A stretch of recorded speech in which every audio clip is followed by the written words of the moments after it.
Bonjour à toutes et à tous. Dans cette vidéo, on va aborder les combustions réelles d'un gaz. Dans une vidéo précédente, on avait vu les combustions théoriques et on avait appris à équilibrer les équations de combustion. On va reprendre l'exemple du méthane. Alors le méthane, on avait besoin d'une molécule de méthane plus deux molécules de dioxygène pour produire une molécule de CO2 plus deux molécules d'eau. Voilà. Donc ça, c'est une combustion théorique. C'est-à-dire que dans la réalité, on ne pourra jamais apporter pour chaque molécule de méthane deux molécules de dioxygène. C'est pas possible. Soit on en apportera moins, soit on va en apporter plus. Mais la quantité, ce qu'on appelle nécessaire et suffisante, ça sera pas possible. Cette combustion, on l'appelle aussi une combustion stoichiométrique. Stoichiométrique. Voilà. Alors, nous, on va regarder, ce qui nous intéresse, c'est les combustions réelles. C'est-à-dire qu'on va avoir deux cas de figure. Soit on va se placer en manque d'oxygène, ce qu'on appelle aussi un défaut d'air. Défaut d'air. Alors, on va prendre l'exemple du méthane avec une molécule d'O2. Voilà. Donc, ça va produire toujours du dioxyde de carbone, je dirais de l'eau. Hein. Bon, je vais pas équilibrer les équations parce que ça représente pas beaucoup d'intérêt. Et je vais produire aussi du dihydrogène et du monoxyde de carbone. Voilà deux sous-produits, hein, des imbrûlés, qui vont être dans les fumées, qui vont se retrouver dans les fumées. Donc, ça va réduire les performances de mon système et aussi ça va dégager du monoxyde de carbone qui est un gaz mortel. Donc là, c'est quand je suis en défaut d'air. Dans ce cas-là, j'ai ce qu'on appelle une combustion réductrice. Combustion réductrice. Réductrice. Voilà. Et la combustion est incomplète. Incomplète parce que dans mes fumées, j'ai encore des produits que je peux brûler. Hein, du dihydrogène avec si je le brûle avec de l'oxygène, hein, ça fait de l'eau. Et du monoxyde de carbone, si je le brûle avec de l'oxygène, bah, ça fait du dioxyde de carbone. Donc il me reste des imbrûlés dans mes fumées. Donc c'est une combustion incomplète. Donc ça, c'est quand je suis en défaut d'air. Deuxième cas, c'est quand je suis en excès d'air. C'est-à-dire que j'ai plus d'air qu'il en faut. Excès d'air. Donc là, on va prendre du CH4 et on va mettre 3O2.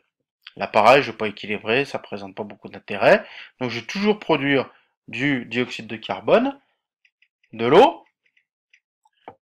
et alors j'ai deux cas. Soit c'est une combustion qu'on appelle complète, c'est-à-dire que je ne vais pas produire d'un brûlé.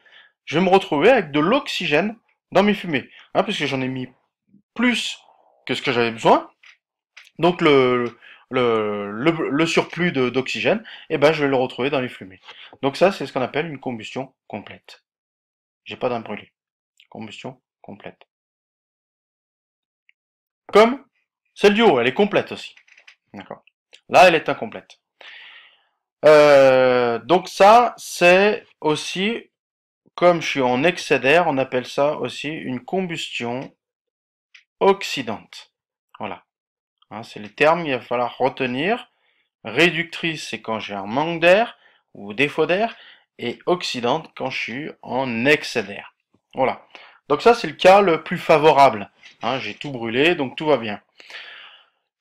Le cas moins favorable, qui est dû à un mauvais réglage de la machine, c'est je produis toujours du dioxyde de carbone, de l'eau, j'ai toujours de l'oxygène dans mes fumées, mais je me retrouve avec les mêmes imbrûlés que dans la combustion réductrice. Alors les quantités varient, hein. Mais là, il s'agit d'une combustion incomplète. Voilà, combustion incomplète. Voilà ce qu'il faut retenir, hein. Donc, je suis en défaut d'air, donc j'ai une combustion réductrice, donc je produis des imbrûlés. Je suis en excès d'air, soit ma machine est bien réglée, à ce moment-là, ma combustion est complète. Ça, c'est le cas vers lequel il va falloir tendre. Hein, dans le réglage de notre machine, du brûleur, de la chaudière.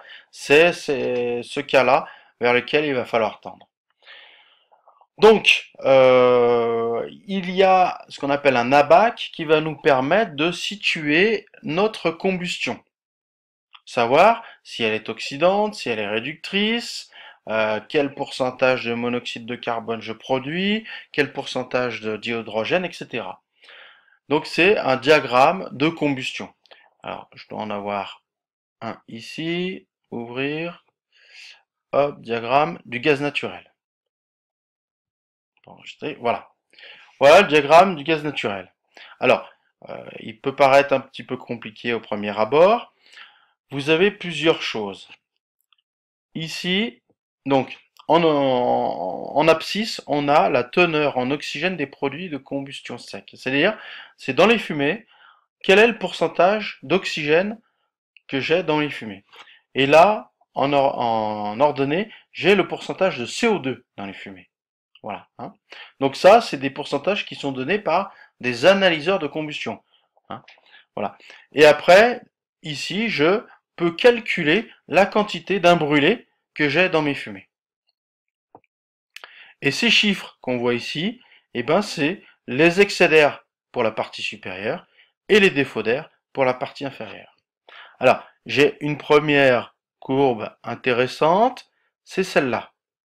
Alors, je vais essayer de la surligner assez proprement, c'est pas évident. Voilà, c'est la courbe 0.